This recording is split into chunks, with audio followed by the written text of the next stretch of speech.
If Tina Fey and Jerry Seinfeld had a baby, our first reader would run away from it because babies are disgusting. She just barely graduated from Columbia College Chicago's fiction writing program and has studied comedy writing and performance at I.O., Second City, and FemCom. Her past performances include Reading Under the Influence, Essay Fiesta, Misspoken, and the Chicago Women's Funny Festival.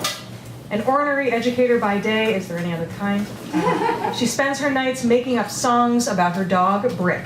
Please welcome to Tuesday Funk, Molly Rafferty.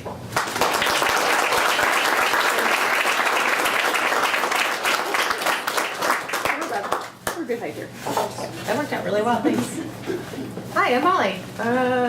Okay, great. This is a high school love story, guys. I don't care, Mitch said, turning to me, his face lit up by the light from the fridge. He was an indifferent, flushed, 6-foot mess of bad Italian hair and Salvation Army clothing.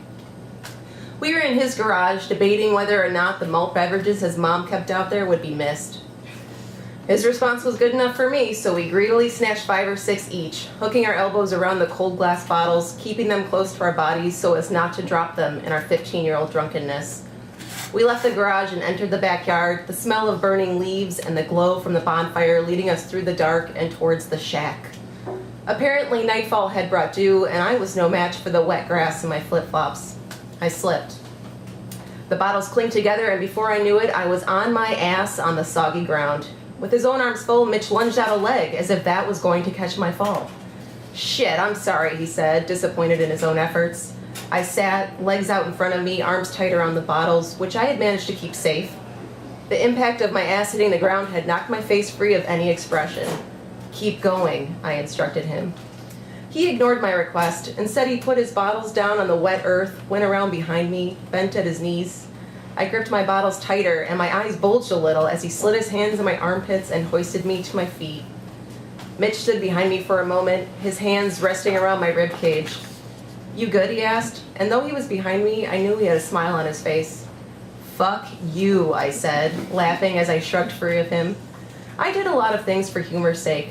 For pleasure's sake, I would have stayed there, leaning back on him, his breath and laughter on my shoulder, his hands encompassing my ribs. Maybe I'd turn and look up at him over my shoulder, and the smell of his Bud Light would mingle with my Bacardi Raz, and we'd kiss, and I'd feel his teenage stubble. But no. "Fuck you, man," I repeated, hips and ass swaying as I ventured forth across the uneven terrain of the Grimaldi's backyard, still clinging to the bottles. "And fuck shoes," I added, flinging one flip-flop at a time into the abyss of bushes that lined their property. Mitch laughed, a laugh so epic, the momentum nearly toppled him backwards, his arms flopping against his chest limply. "Yeah, fuck shoes," he said, and like he was kicking off a football, sent his moccasin deep into the backyard, toward the fire, toward the others. Some looked up, the fire turning their faces a soft orange color, smoke forming beards at their chins. They soon looked away, as our antics were nearly a year old by that point. "You go on ahead inside," Mitch said. "I've made promises of more booze." I stood in front of the shack, my arms numbing from the icy bottles. I frowned at him. "Don't worry, I'll be back in 10 minutes, he assured me with his usual mischievous grin. "Wait," his grin leveling out, "make it 15. I gotta find my shoe." "Wait, make it 20. I'll find yours too." "Okay, I'll be waiting," I said, lowering my eyes. I flashed him a seductive smile of crooked, lower middle-class teeth. He laughed. He laughed and carried his half of the bottles down to the hill towards his guest, wet grass filling the spaces between his toes with every other step. I adjusted my bottles in one arm, gripped and pulled the metal handle with my free hand, and the door of the shack swung open with a whining creak. The shack was decorated with a blacklight poster of Bob Marley and a handwritten sign that read, "No bitches allowed," and no broads either. To my surprise, 2 of Mitch's friends, Paul and Ricky, were sitting opposite each other on 2 couches. Ricky looked at me, his lips slightly parted, like I had foiled something he was planning and not the other way around. His arm was outstretched, passing a bowl to Paul, who sat apathetically drowning under his mop of thick, black, curly hair. "Where's Mitch at?" Ricky asked me. I'm sure what he wanted to say was, "What are you doing here?" I was used to it. I hoisted myself up into the shack with one hand, set the bottles down on the table in the center, and sat down next to him like I belonged there. He brought drinks to the fire and went to find his shoe. Paul had just taken a hit and did not see it necessary to exhale before inquiring what happened to his shoe. Long story, I said. Ricky wasn't interested. He stepped over my legs and jumped down out of the shack without saying anything.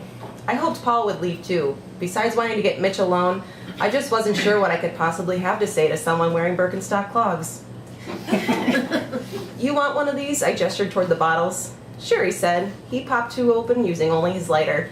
It looked pretty cool when he did it, so I didn't bother to mention they were indeed twist-offs. We sat in silence for a few minutes. You like Zeppelin? Paul asked, getting up from his couch. Yeah, man, I said. Cool. I've been thinking about this album all night. He leaned over the turntable in the corner, the slanted roof pushing down his bushy hair. The riff at the beginning of the song remains the same, cut through the silence in the shack, and the two of us were no longer required to small talk, but only to nod our heads in appreciation and air drum where appropriate.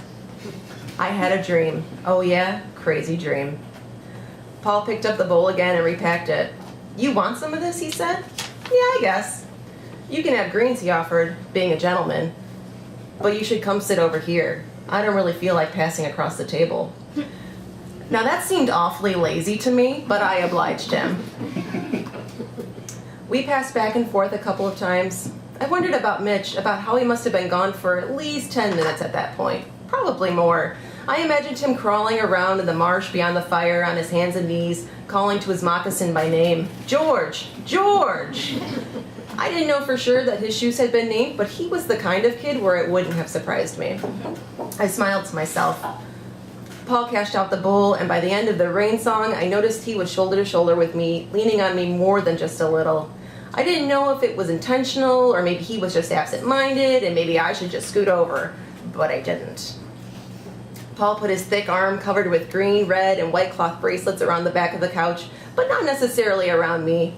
My face was feeling warm from all the Bacardi Raz, and the situation felt as if it called for me to lean my head on his shoulder, so I did. After a few minutes of listening to his wavering breaths, I could sense him looking down at me.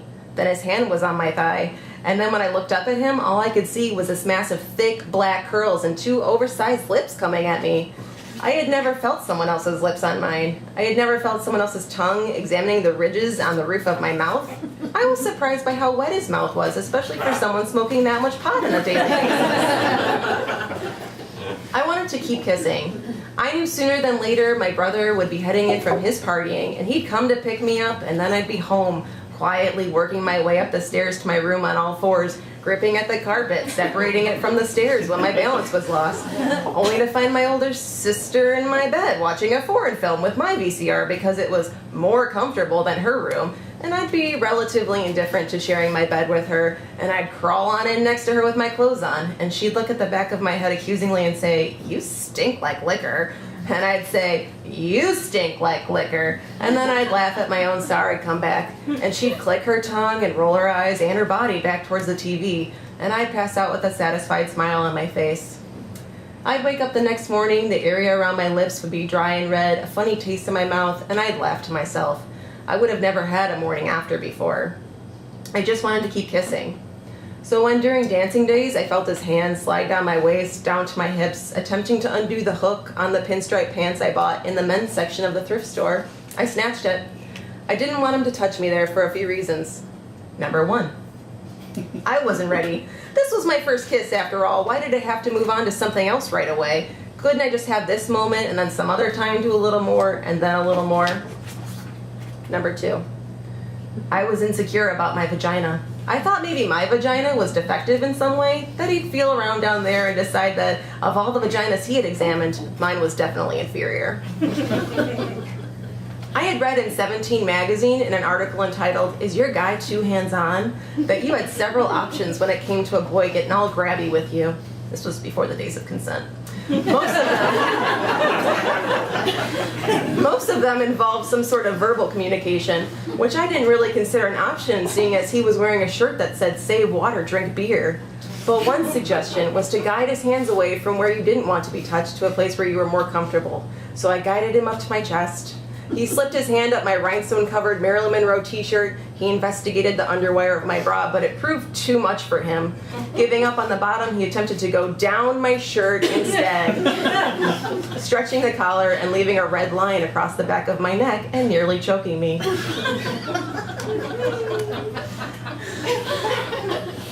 After a while, he pulled away from my lips and took his hand back, and we rested for a second. I tried to regain some sort of moisture in my mouth. "You should give me head," he cooed, his hot breath hitting my cheek. "No," I cooed back, setting my head back on his arm. And his hair and lips came at me again, more intensely this time, like if he kissed me hard enough, a blowjob might miraculously appear. It might have gone on all night like that, had the door to the shack not suddenly swung open.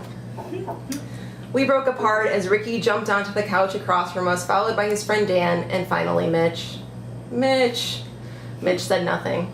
I would later learn that Ricky had watched the entire thing through a hole in the side of the shack and had given the play-by-play to Spanky and the rest of the little rascals. That was, of course, until Mitch got wind of what was going on, of what Paul had told me I should do.